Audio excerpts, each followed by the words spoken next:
welcome to Process to Perform, helping you harness your potential on the way to greatness. I'm your host, Mike Wall. Hey, thanks for everybody for listening in. And as always, I hope you can grab some valuable thoughts and information for your own use off of this podcast. If you're enjoying it, please subscribe and review to us on iTunes and Spotify, and submit any questions on Twitter at UnrivaledESS, or email me at info@unrivaledsystems.com. I am very fortunate to have Wayne Diesel, the Director of Player Care for the San Antonio Spurs, to join us today. How you doing, Wayne? Mike, great. Really doing well. Good to hear from you again. It's been a while, man. It really has. So for background, Wayne has been intricately involved in 4 major sports across the globe. He's now with the NBA and the San Antonio Spurs. Before that, we worked together at the Miami Dolphins of the NFL. He was the head of medical services for the Tottenham Hotspur, which is part of the English Premier League, probably the premier soccer league in the world. Before that, he was at Gloucester Rugby.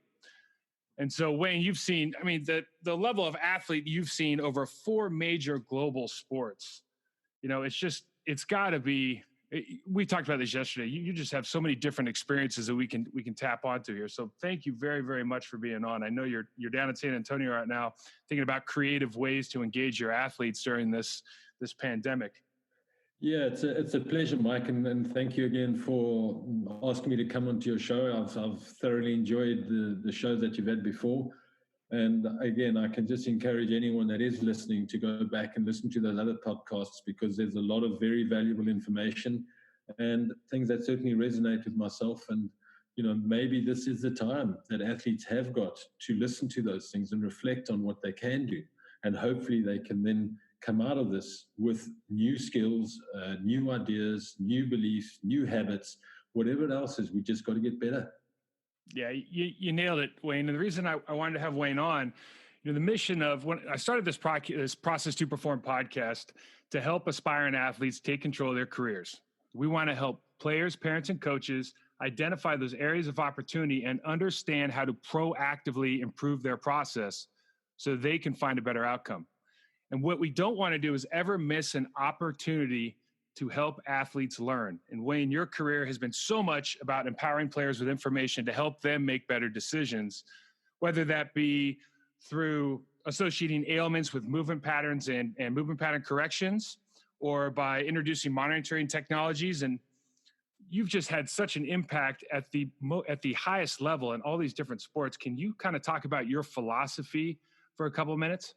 Absolutely, Mike. And maybe I'll start with my background. I'm a physical therapist by profession. So naturally, as you say, Mike, my role in sport has been helping others, trying to get them to make better decisions, trying to get them back to sport earlier. So, you know, a lot of what I'll be talking about today is my role in exactly that, is how I've worked with people like yourself, within other organizations, of trying to make players get better, return to sport, and what that means, and how parents, athletes, coaches can view this thing. And every one of us has a role to play within that return to sport scheme. So, yeah, I've had, you know, many years across multiple of sports. I've been to Olympics. I've worked in cricket. I've worked, as you said, professional rugby. I've had swimmers. I've done everything. I just love the process of helping athletes get better, and also then bringing ideas from one sport and trying to bring them into other sports. And I think this cross-pollination and fertilization of ideas and meeting people like yourself has been an amazing experience, and certainly enriched me. And I believe other organizations have benefited because of that relationships. And now with the connections that we have, we continue to share ideas and hopefully make our athletes perform better. You know, certainly, Wayne, you know, amongst other things, your bedside manner is very, very unique. The way that you can connect with athletes, in my experience, I thought it was very unique, especially to the organization that we were in. Being across all these different sports and different continents, you know, in America, we kind of have this idea that we're a little bit different than everybody else. Can you summarize what your ideas of the U.S. approach to sport are versus the world in just a couple sentences? Certainly, Mike. Maybe I'll just go back into not sports so much, but sports medicine and the role that I see it, the differences over here.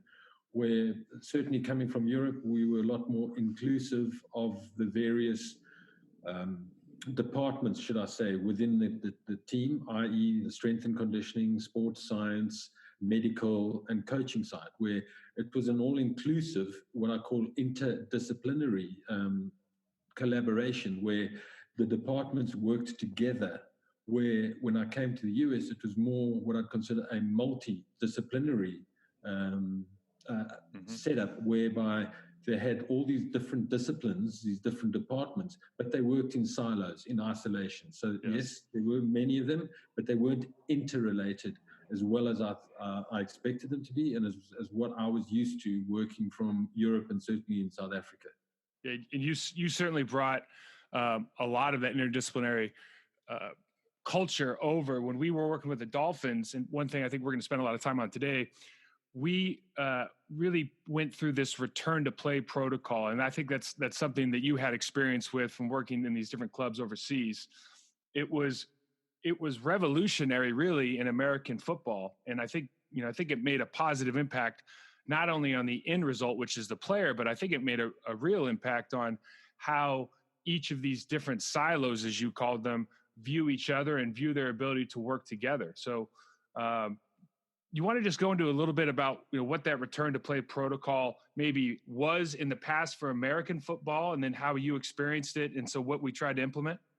Yes, certainly, Mike. And I think that's something that I think we as a department, including yourself, made those meaningful changes. And the true story is when I first arrived in the NFL, my role was to oversee both the medical and sports science, strength and conditioning departments, as I did in Europe.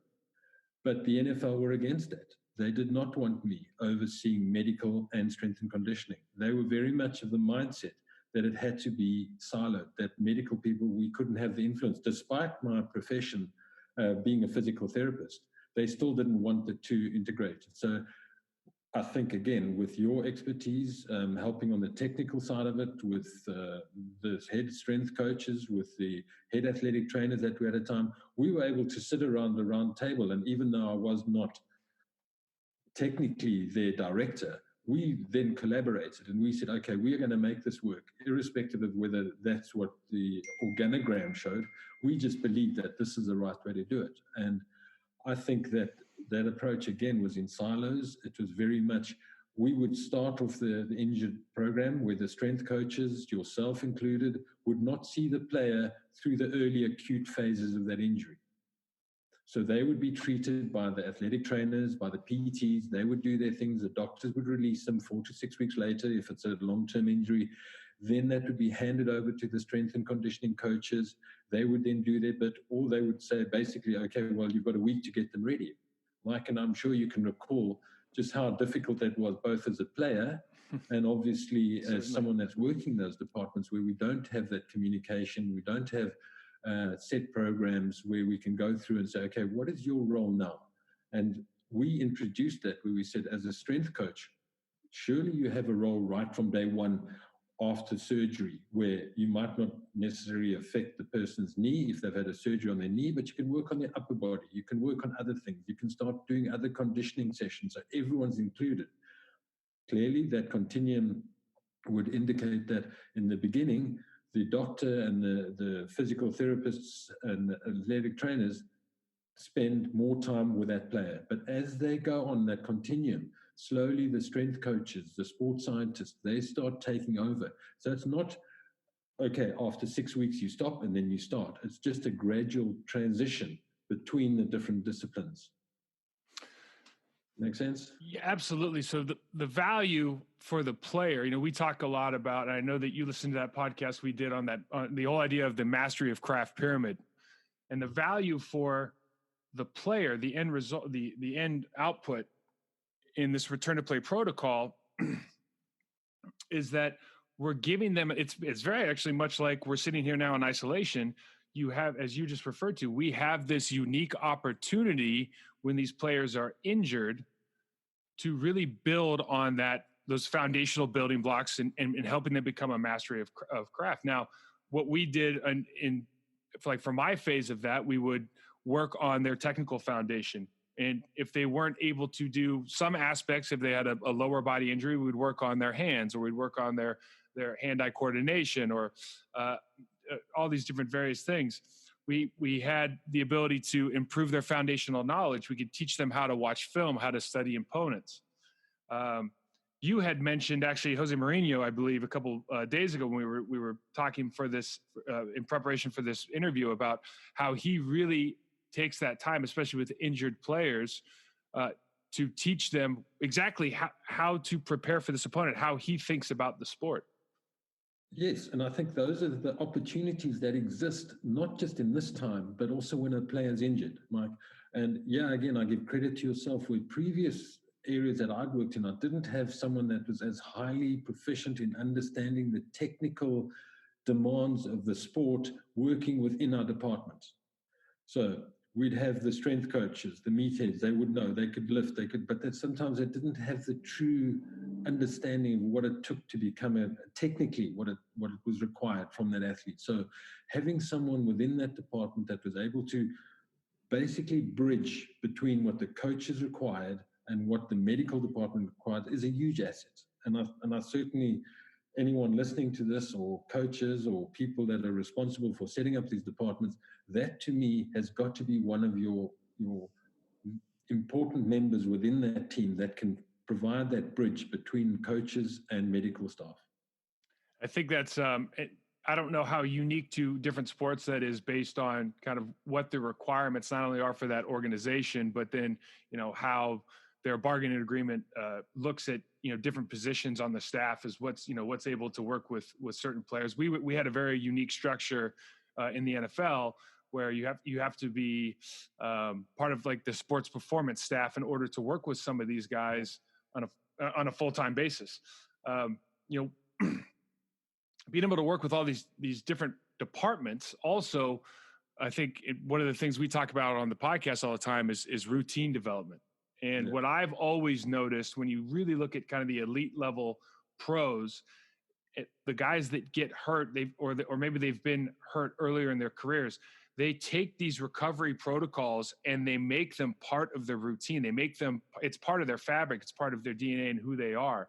And I'm wondering, that's got to be one of the big takeaways from you earlier in your career at these, at the Tottenham Hotspur, Gloucester Rugby, understanding that this is a very good and unique way for someone in your role to teach these people how to be professionals, because that really applies no matter if you're a professional athlete, the CEO of a company, director of sports medicine. You have to take these kind of routines and creating these habits very seriously. I agree with that, Mike. This is a unique opportunity for both parties, literally the medical strength and conditioning staff and the player themselves or the athlete. So again, developing those protocols, the buy-in that we used to get from the athletes when you're physically working with them, when you focusing on their needs. And again, that was something in the NFL, which is quite foreign to me, is the number of athletes that you had to deal with. And because of the large numbers, they were categorized into big groups and big numbers, and everyone had to do the same thing because that's all you could do. But again, some of the things that the highlights that I took away from our time at the Dolphins was individualizing the work to the player, trying to make it as varied as you can. So this is a way that I could sit down, I could work on a player and explain to them why nutrition is important, why sleep's important. You had time to sit down. How do you dissect film? How do you look at things? Which are opportunities that you simply did not get when that player was not injured. Yeah, absolutely. So getting them to buy into that, all of that thing gets the buy-in. So that develops the trust that hopefully we'll talk on a little bit later between yourself as a person treating that injured athlete, the athlete with you. And then obviously the next time it comes and I suggest that they do the stretch routine, they will listen because they know what I've done for them. It is just that relationship. It's like a coach that you've trusted that's helped you when they say something. If you've got no relationship with that coach, Mike, how likely are you to be compliant with their instructions? My guess would be less so. Absolutely. You're absolutely right. And so part of the in-season problem in a lot of these sports, at least maybe how they view it internally, is that those resources are being utilized elsewhere because, and especially in maybe American football, because they do think about it in kind of the terms of silos and not interdisciplinary. Mm-hmm. So is this a question of protocols just need to be updated? And is this really a problem? I don't think this is a problem unique to all professional sports. Certainly, maybe with basketball, with fewer players and a better coach to player ratio or a better staff to player ratio, this is something that's easier to facilitate. Yeah, we have the pros and cons on that side, Mike. The thing is with that is that because, say, I'll start with basketball. Is basketball we have very few practice sessions per se. So it's difficult to establish routines. You're playing a game and you're going and you're playing a game. So you have to then be really quick off the mark. You have to use that preseason time to get to the players, to talk to them, to educate them, to help them through programs, to make them feel that you are dedicating time to them. You are making things work for them. That you are identifying areas that perhaps are weaknesses, areas that they can develop in, that they can get better in. And those are ways in which I try and work with the individual players. Whereas in the NFL, what we were able to do, because of the practice sessions that you were having, Mike, every day, you'll recall how we used to then bring the players in during certain periods within that practice if they were injured, and they'd watch, they'd observe, and when that's finished, then we'd structure their conditioning session in between plays when they may have not been that necessary. It wasn't that important for them to be there. So they didn't miss out on that. And they also felt in touch with their teammates. The coaches were in touch with them. They could see what they're doing. And also it reduced the pressure of time, because when that practice was over, you had to go back and start working on the players that are currently fit and active. You can't then be taking up time with an injured player and say to the healthy player that may have a little niggle, sorry, I can't see you because I'm working with Mike, who's got a severe injury and he might not play the rest of the season. That makes a lot of sense. And so and maybe in other sports like basketball, so if this was an amateur athlete and let's say you were in high school and you had the means to do so, more likely than not, you might just hire a private coach. And so that's an interesting one to me, Mike, is because there's a lot of things with that. And in fact, you look at the NBA today and you look across the league and you look at players that we had that had their own private coaches and the difficulty that presents within the team organization. Because often these private coaches have their own agendas. They want to prove themselves that they're valuable to the players. So they often go against maybe the advice that's been given within the team itself. Certainly. They're working against it because they want to be shown, look, I'm your man. These guys don't know what they're doing. You need me. So I'm always wary just to sort of get too much outside help unless that person is willing to work with the team, the members of that medical staff or performance staff in the team in which you're currently working with. And so to circumvent that, you have to, especially maybe in the NBA because of the length of the season and the strain of the season, playing 2 games a week and not having that regular routine that maybe we were used to in the NFL. In the off season, you have to, through your actions, make that player feel like they're getting, and I was just talking about this in the NFL, you want them to feel like they're getting private care, in quotes, at this public facility. You want them to feel like the program that they're on, and this is, I think, what the return to play, why it was so powerful, because these players now feel like their program is individualized. When you're in a large facility, and even if you're an amateur athlete and you go to, let's say, a private facility to work out, more often than not, you're, especially at the kind of the younger athlete level, you're going to go through a set program. Yes. You're going to walk into a facility, and this is really at the core of everything we try to do, Wayne. You walk into a facility, whether you're an elite athlete or whether you're a high school athlete, and they'll give you a protocol. They're going to take you through the protocol, and then you're going to go home. And we're not educating. We're not when I say private care, I want to teach you why we're doing something. We want to give you the why before the how. Yes. We want you to we want to foster that curiosity so you can proactively make some decisions for your career. Now that doesn't mean that you don't ask for help when help is required, but it does foster that idea of, I'm going to take control of my career. I'm curious about what's happening to my body, to my mind, how I'm learning, et cetera, et cetera. And what you put everybody in a unique position to do, and what you continue to do with the Spurs, is you're giving that quote unquote private care in this public facility. And it's just, I love that idea. Yeah. And Mike, that'll go on to, what I'm really wanting to discuss is how I've progressed this return to sport program.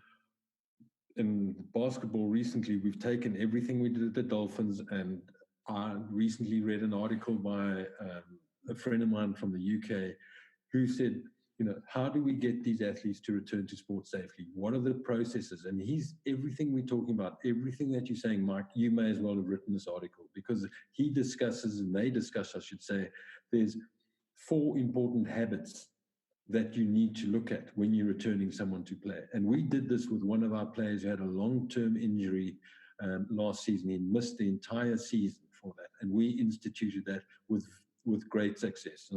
And I think that this is something that's transferable across multiple sports, as long as you get this approach. So, hopefully we'll have time. And if you want me, I'm happy to go through that, the habits that this group, Johnny King and Craig Roberts, who I know from the UK, what they introduced in 2018, and they're currently using in sports in the EPL. Let's go through it, Wayne. And then also, I really want to hear about how you build trust with these players so that they completely buy in with you. That's a great thing, Mike. And it's like bedside manner that you mentioned. And we look at our doctors, and I've often shuddered when I've heard doctors come and see players and athletes, and they have zero bedside manner because they're orthopedic surgeons, perhaps, or they're other people, and they just say, you've ruptured your cruciate ligament, you've torn this out to you at the end of your career, see you later. So it's more than that, Mike. You have to have that bedside manner. You have to be empathetic, and that's something that I value very dearly in leadership, and that's how I try and lead from within the department, is that empathy and the education bit of it. So, that's to me the cornerstones of all the trust that you can get. But the way that we did it, Mike, and I'll go through what Johnny King and Craig Roberts highlighted in their return to play scheme, is that, as again, these 4 habits. The first was empowering, right? This empowering meant basically that you educated the athlete. Everything that you said, Mike, you taught them what happened with the injury, why it happened, what structures are damaged, what the typical phases of healing are all about, so that they understand. In the old days, it was, you've got this, you don't need to know, don't worry about it, we'll sort it out. You just don't it's not important that you know. On a personal note, that's exactly what happened to me my first time around. So I'm very sensitive to that one. Yeah, absolutely. And that's what you learn, Mike. That's where I find your podcast are valuable, because you've been through this stuff and you can resonate. I've fortunately never been through a serious injury, but I understand what it is for players to go through it, having done so many. But the typical doctor approach is, okay, I am God. You don't need to worry. I will deal with it. You'll be fine. Don't even worry. Today's a different world. You have to educate, and it's the athlete that's got to empower themselves by understanding exactly what's happened to them, how they've done it, what the healing is like, where nutrition comes into this thing. What should I be eating to improve the recovery in the early stages? Are there better options that I can be taking? There's so much around these things to empower your athlete, or the injured player rather, to make sure. And then what we did is, what they discussed is, they make the injured athlete the CEO of their organization, of their return to play. So they put them as an athlete-centered approach to getting better, rather than the doctor-dictated approach. This is what you will do. So I'll expand on that. And basically what it means is that they're the CEO, they're the organizers of this company. You have your executives, like yourself as a technical expert, myself as maybe the PT, as a performance director. We have athletic trainers, we have sports psychologists, we have nutritionists, we have coaches, we have everyone else that is executive working for the CEO. So that empowers this individual to make decisions, and they become shared decisions. But the only way you can do that is through informed decisions, by educating the athlete about these are the risks involved with surgery. These are the risks if not. These are the pros. These are the cons. What do you do? So the athlete can say, okay, I've now made an informed decision. Rather than you going to a decision, he says, I've got to operate. You don't know why. You don't know how. You don't know what means, where it's going to come out to, what the potential risks are involved in that thing. So, Wayne, can I ask a quick question on that? When a player has an injury, how do you deal with second opinions? And then adding on to that, what if the player? I find that a lot of players generally aren't as curious maybe as they used to be because the access to information has been there for so long in their lives. Since they were 12, they've kind of been told what to do. So how do you guys deal with, one, if you want to send out for a second opinion? I'm just curious about the NBA platform in general. And then two, when you say that the player is a CEO of their recovery, that player that's a lot of responsibility for that individual player. How do you make sure that they're getting they're processing the information correctly? Because that's a very stressful time, I think, in a player's life. It is and it isn't, because it actually allows them to give an opinion, to make decisions. Now, a lot of what happens in that, Mike, is that if they trust you, as you would as a CEO of your organization, you have people, directors underneath you that are making key decisions. You can't make all those decisions for you, but if you trust enough in those people and they coming to you, they help shape your decision. And it's the perception that you are in charge of this thing, where in truth, we would help steer a lot of it because we are providing the evidence, the pros and the cons, and the athletes feeling part of that process. So again, everything that I've done, and that's how we've stressed it, we've taken an individual who I believe would not be doing that. So it's just really a case of making that person feel, okay, I've got a say in this matter here. I know. And think about it, Mike, this process to perform, forget about the injury. If you're teaching this person this skill, this is going to translate into everything else in their decision-making, career decisions, schemes, everything else, because they feel part of it. Absolutely. Absolutely. It just really goes back to what you're teaching them.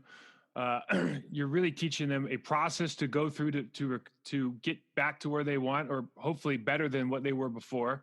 And yes, in that process, you're going to teach them or help them develop their own routines so they can take ownership of their careers. And you're going to help them create habits. And habits are not only, habits and technique. I think I almost use those words. I almost interchange those words because you're really creating this, automatic physical process on either one of those. And it's just it really is a powerful, powerful tool that this specific time in your career, you can foster, you can nurture, you can grow. So sorry, please continue, Wayne. Mike, you're spot on again. And I think not every player is going to become the best CEO. Others need a little bit of help and support, but that's what we've got to do, Mike. That's how our role is, to try and get this person, to give them that confidence that they can become a leader.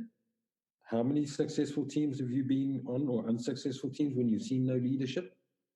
When you wish that there'd be leaders in the locker room?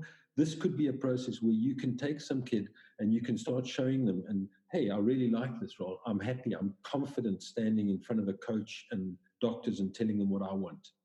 That is the beginning stages in a less threatening way than a team environment where you're making coaching decisions. So that's such a big deal, Wayne, because it's not just an opportunity to return in a position to hit the ground running. It's not just about that. It's about developing the human, because the human will then be a better San Antonio Spur, a better Miami Dolphin, a better version of themselves. And it's going to help that organization. So everything you're talking about is just so much more than, hey, we'll get him back to normal. It's so much more than that. It's awesome.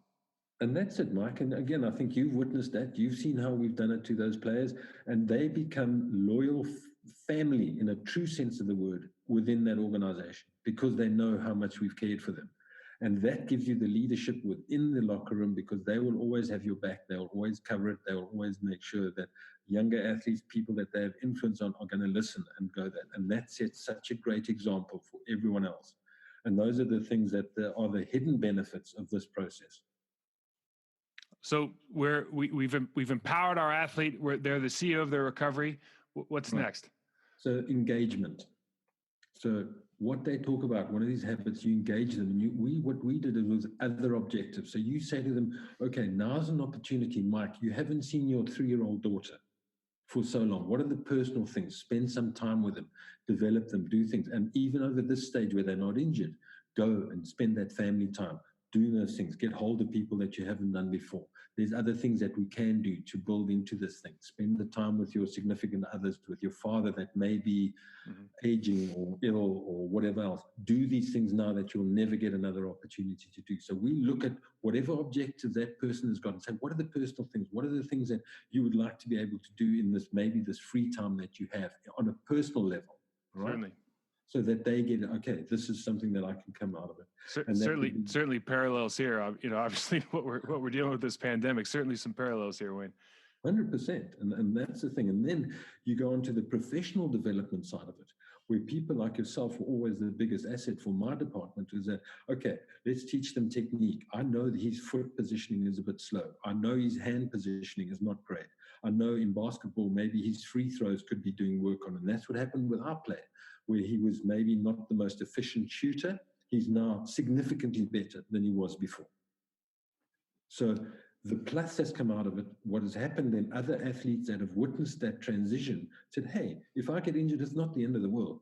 Mm-hmm. There are things that I can work on that I don't have time necessarily now to improve or to get better at. So that engagement becomes the important thing. We also give them menu options. I call it Hobson's choice. Basically, which of these 3 cardio exercises do you like? Mm-hmm. And I give them 4. So they've basically got to choose what I've given them anyway, Mike. But they've got that sensation that they think I'm choosing. I want to cycle. I want to row. I want to run. I want to swim. I want to do this. This is my thing. This is what I'd like to do, rather than this is what you will do. Makes sense. Makes sense. Yeah. Again, it's making that athlete think and make a decision rather than go on a field and play. Do not make a decision. Do what I tell you. We've got, okay, you've got A, B, and C scheme. This is what you can do. Which one do you want to pick?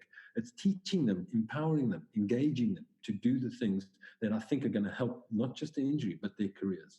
Ownership. And there we go. Perfect. So Wayne, so as you know, my daughter is going through ACL. She had reconstructive surgery in December, and we're kind of going through this whole process right now. Yeah. And so I guess, and we have I think we have a number of parents that listen to this, parents of kind of younger competitive athletes, aspiring athletes. So if we were to template this onto a young athlete recovering from injury, obviously the resources aren't there, but what is the thought process with you kind of what you just described out?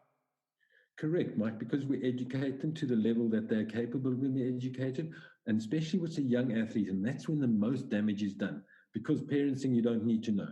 Don't ask questions, just do this, that's fine. And they have no clue about what they're doing, Mike. So they cannot make the informed decisions. It is the opportunity, and it's on the parent, it's on people, and it's certainly whoever they're utilizing to help them with their rehab to be doing this thing. And if the parent is taking them to a practitioner that may not be educating or bothered empowering, they've got to push the button. They've got to say that this is what I'd like to do. We've got to teach my kid. I want this kid, give them a homework, give them a program and say, by the end of this week, you've got to achieve that. You've got to come back with these questions. What do you want to do? So if the parent understands the process, they can transfer that to the athlete then becomes a better person because of that. So instead of us having the influence, the parent or significant other, or if it's the athlete on their own, they may be able to, okay, I can understand that. This is what I need to. I need to look for people who have that mindset. Do you have to deal with goal setting at the elite level? Certainly on the return to play scheme, we do. Mm-hmm. So that is one of the points that we'll come to again, where we're looking at things like feedback, which was the next part of this 4 habit structure, where we look at feedback, Mike, and we look at things like and what we did there is we allow the athlete to be the one that talks first, rather than myself or someone else talking. So the athlete gives their opinion. It's allowed to express rather than being influenced and thinking, well, this doctor, surgeon, I'm going to say the same thing. We make the athlete, we put them into that little bit of an uncomfortable zone and say, right, how's your progress? How's your rehab going? What is your feedback? What are you thinking of these things, right? The athlete gives that information. And with that is that they'll come up and they say, okay, well, this is what I need to be doing. We've gone away from that. Okay, at 6 weeks you can return to sport. How many times were you told that back in the day, that this operation is going to take 6 months? We've done away with timelines. As you know, in the Dolphins, it's if you reach these exit criteria that we've all agreed on, then you can make the next stage. Then you go into the next stage, then the next stage. So simply put, you cannot run before you can walk. You're absolutely right. And just the simplicity of this thought, make the athlete talk first. Just the simplicity of that thought. And I just, for parents out there, I mean, how many times have we made that mistake? But make the athlete talk first. Give them an opportunity to take control from the jump. No influence necessary. Correct, Mike. You've seen it. I mean, that's it. Because again, you've lived through this. You've seen it. You've got your parents of kids that are very competitive and very talented, and I see that. And too often, when they come, this injured young athlete comes into what my previous private practices back in the day, the parent would dominate, and I knew that's when I had trouble. The athlete was saying nothing. The parent was saying what they were feeling and how they were doing. And I got to a stage where I was just saying to the parent, and I would explain to them, I need this athlete to explain to me. I want to hear from them. Then I know that they're understanding or not getting. So you're absolutely right, Mike. That's you've clearly understood the key part of that feedback process. Yeah, well, I think I've been on all sides of that one, unfortunately. Well, live, right? live and learn. And how much? Oh, sorry. Do you keep going, Wayne? Sorry, man. Just the feedback before I forget is so what we'll do is video feedback is essential. Today, we've got smartphones, you've got everything else. So again, if I was sending an athlete out, obviously we have high technology where I'm working at the moment, so we can do force plate analysis, we can do jump tests, we can do treadmill running, we can do gait analysis, we can do free throw analysis. And then we give them feedback and we show the athlete, look how you're moving, look how you're jumping. This is what you did when you first jumped. This is what you're doing now. That sort of feedback, again, feeds back into you teaching them to analyze video. Absolutely. Mike Boyle just made a comment a couple of days ago. Mike Boyle's a renowned strength coach up in the New England area. And he said, talk less, demo more, show video, make people watch themselves, have them learn by watching themselves, because, especially as athletes, you put a gun to their head and you go, who do you want to watch the most? They'll go, well, me. I want to watch me, right? So they want to know how. You're curious about yourself. You're curious about your development. You want to watch, obviously, your team, your heroes, etc. But really, especially when it comes to this return to play, but really in any time that you're trying to improve, there is no better feedback than taking a camera or a smartphone and going out shooting and then turning around and letting them watch and letting them make the first comment. What did you think? Right? There you go, man. Exactly right. So then you know that they truly learn and they truly understand what it is that you're looking for, and they can correct. That is that myelin process. That's all of that you've spoken about in earlier podcasts, Mike. It is not different. No, it's not. I'll tell you a funny one, Diesel. So I'm in 6th grade, okay, and I think my dad's got one of those, 14-pound VHS camcorders back in the day, and I can't figure. Maybe I was 7th grade, but I can't figure out why my jump shot in basketball won't go in. So you don't know what you're doing, and this is kind of before. This wasn't not intuitive to me at all, but I knew I'd never seen myself shoot before because we didn't have, nobody filmed games, but I knew if I went over and I filmed myself shooting, and I just kept doing it, I'd kind of figure out the problem, right? So I'll never forget, I walked over, and unfortunately there was about 25 kids playing basketball there, and I went over to the side and I set up this camera and started shooting. So the day didn't go great for me, but the point is, even as a young athlete, if I can just get a hold of some film of myself, I can learn. I can start to learn. You can be curious, and you can kind of start figuring out some problems, because intuitively what, does it look good or not? It doesn't matter how old you are. Does it look good or not? And that's one of the things that I've learned across all the sports and all the continents that I've worked at, Mike, is that those players, those athletes that are prepared to look back and constructively deconstruct videos and analyze things are the ones that, in my mind, make it the furthest and they have the consistent performance. Sometimes they're not even the best athletes, Mike, but the guys that have done more than what people expected from them. So don't forget about the top athletes, and this is what they do. I'm talking about your undrafted kids that have made careers in sports that they should never have been entitled to. You had a real interesting comment. You've told me this before, that at some level, you'd almost rather have a player who's been through an injury and they've come out strong because of it, because you're confident that they know how to deal with that scenario. They're not necessarily this untarnished piece of metal. Mike, and I agree. That was when we spoke at the very first combine that I went to back in 2015. It was my first experience of the combine. I was absolutely amazed, and everyone was looking for this athlete that had no injuries, that was perfectly in touch. And I remember speaking to yourself and whatever in those days, and I said, maybe we're looking at this wrong. And that's based on my experience from the EPL. That what happens if this kid gets injured? How's he going to react, Mike? We do not know that. But if I had a Mike Wall who's had shoulder surgery, he's come back to play, he's had this, he's come back to play, who am I going to go for, right? Who am I going to know? Who am I going to trust more when the chips are down, there's adversity? And that was, I think, a strength of character that I looked for in the athletes that we were drafting. So you're right, it is important to have that. And the second point that I've made is that why is this kid not injured? In a sport that is so violent and so thinking, maybe he's scared, maybe he's lucky, I don't know. Right. But in my rugby days, Mike, the kids that put their faces in first and got hurt those are the ones that I wanted on my team. Yep. We had players that would end a rugby and their shorts would be perfectly pristine. They wouldn't have mud on it. They would have nothing on it. And they were talented players. But I said, hang on, you know what? Maybe this is not exactly who I want to go to war with and, do battle with. So, that was just maybe just an odd sort of view that I had on these athletes. But I think it's held good for me in many, many instances. You're not only right. It's we've talked about this at length.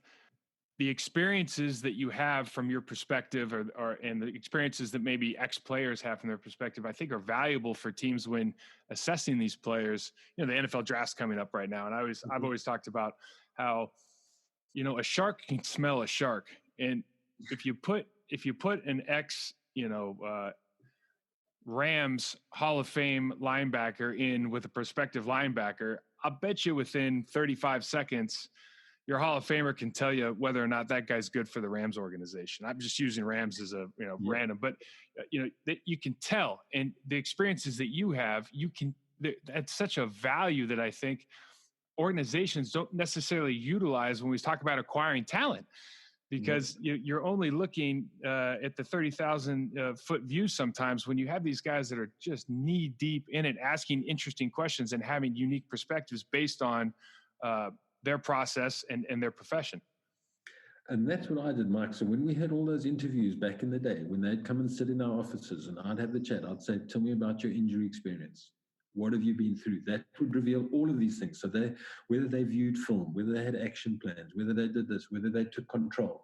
So they would know that I'm asking them personality questions that were as valuable to the organization as it was to me, but they were unguarded then because they didn't expect that that's where it would be going. Amazing. You are a fountain of knowledge, Wayne. Wayne, do you have time for kind of a couple off the cuff questions? Yes, I'll just finish on the final one. Yep. Sorry, my fourth one was transparency, Mike. I know you can't count well. I know that was one. Well, see, here's the thing. I ran out of fingers on the one hand, okay?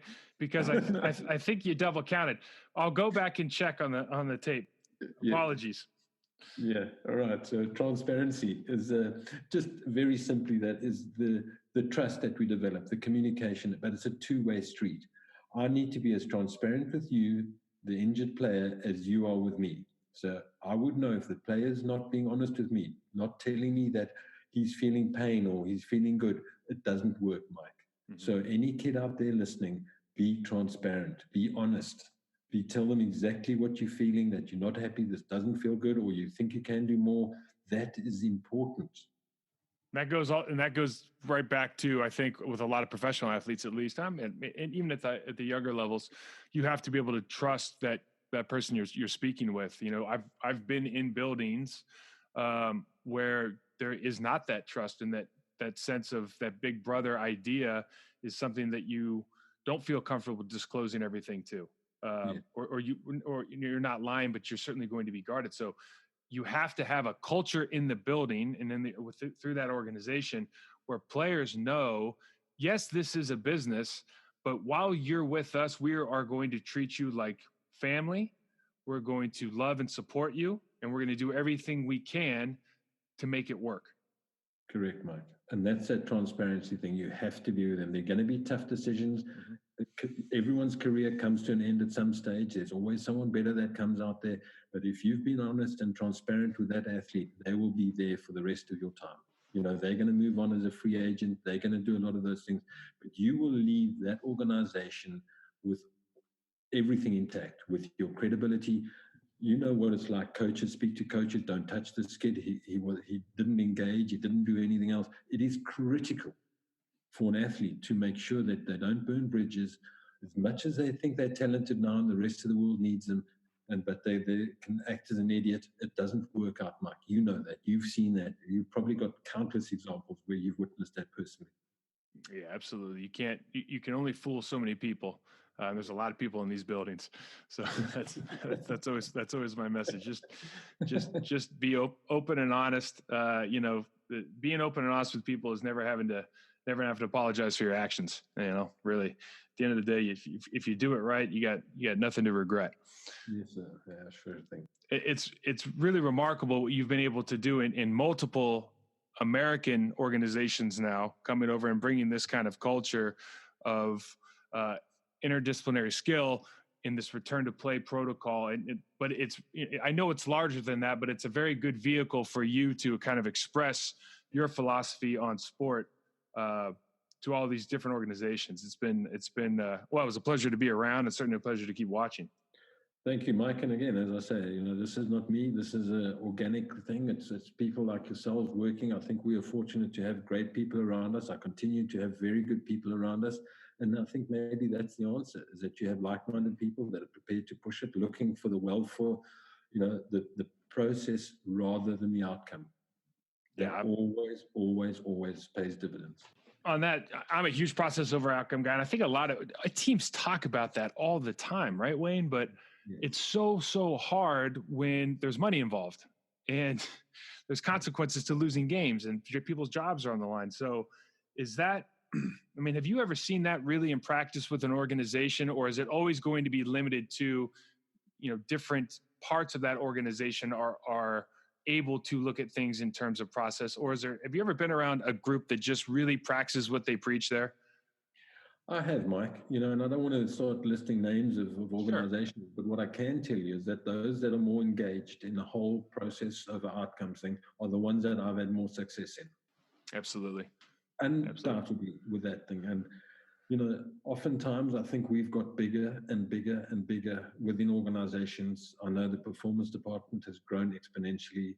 And I've always used that analogy. It's like the tail wagging the dog, where you get sports scientists that may not truly understand the sport that come out with stats and say, hey, Mike, you haven't run quick enough, you haven't jumped high enough, you haven't twisted, without really understanding the context of the sport.